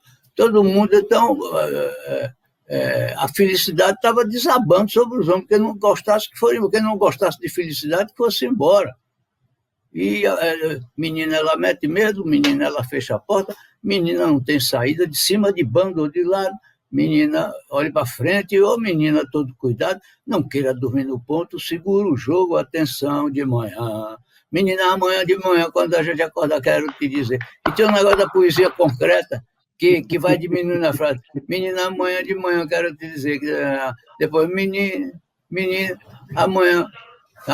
Depois vai ficando só as sílabas, só as últimas sílabas, palavras, letras, consoantes,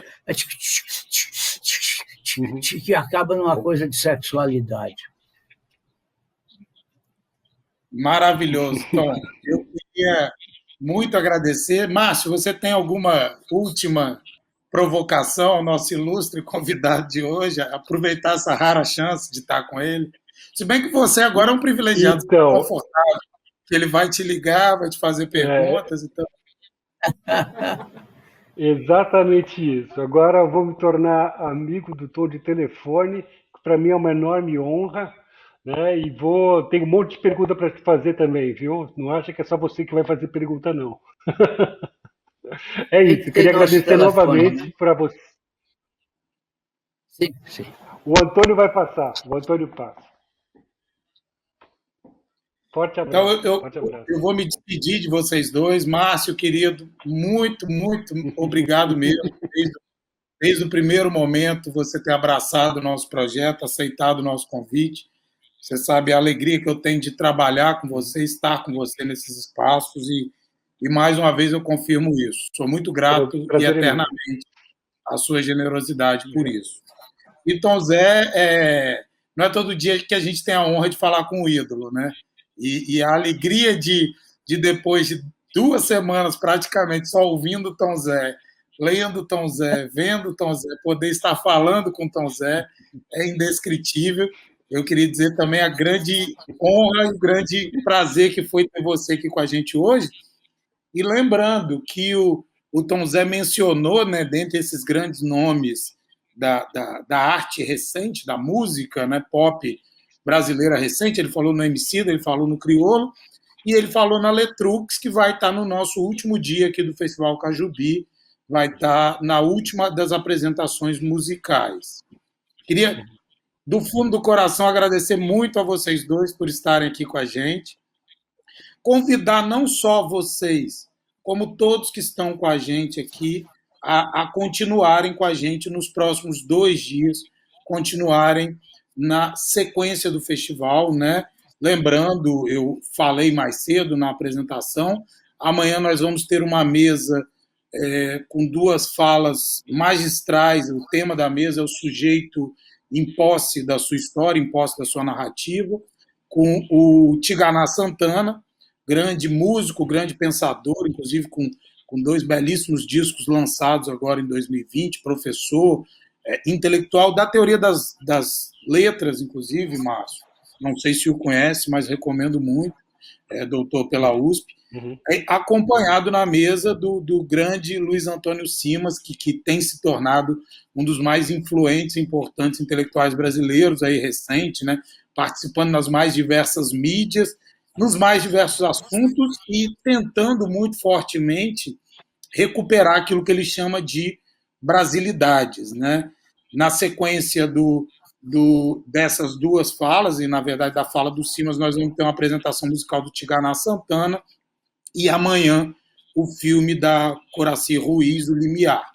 E hoje, daqui a pouco, encerrando essa nossa mesa, esse nosso encontro, nós vamos ter uma apresentação musical daquelas emocionantes, daquela de guardar um espaço no coração de cada um de nós, Eu não vou dar spoiler, eu só posso dizer que a grandíssima Jussara Marçal e o virtuosíssimo Décio Sete fizeram realmente Jussara! uma apresentação tocante, especial para o Cajubi, inédita, com um cuidado não só sonoro, mas um cuidado estético também muito importante. Dois grandíssimos nomes da música brasileira contemporânea que tenho certeza que vão enriquecer muito essa noite que já começou maravilhosamente bem. Logo após a apresentação da Jussara e do Décio Sete, a Mariana Lacerda, a diretora do Jury, do filme que nós vamos exibir hoje, ela fará um depoimento, um breve depoimento, onde ela apresenta as condições de construção do filme, ela resumidamente nos convida de uma forma especial, e muito melhor do que eu, né, que estou fazendo agora, a nós assistirmos o filme, e esse filme que é também um sopro de poesia, é de uma lindeza impressionante. Eu não sei se você fez essa escolha propositalmente, Márcio, das fotos da Cláudia Andujar, mas é um filme que em certo sentido, reconstrói toda essa experiência dessa incrível personagem, fotógrafa, personagem histórico, não só do Brasil, mas das grandes experiências do século XX, e que escolheu ser, talvez, uma das mais importantes militantes das causas do povo Yanomami, né, junto, obviamente, dos líderes dos Yanomamis, mas como o Márcio já deixou claro, e o documentário vai mostrar isso melhor ainda, a importância do trabalho de registro dela para a preservação, ainda que difícil, ainda que tardia, dessa parte tão fundamental da nossa cultura. Queridos, muito obrigado mesmo. Muito feliz de ter estado com vocês nessa noite. Foi verdadeiramente emocionante. Muito obrigado, viu? Grande abraço para vocês dois. Obrigado. Um abraço.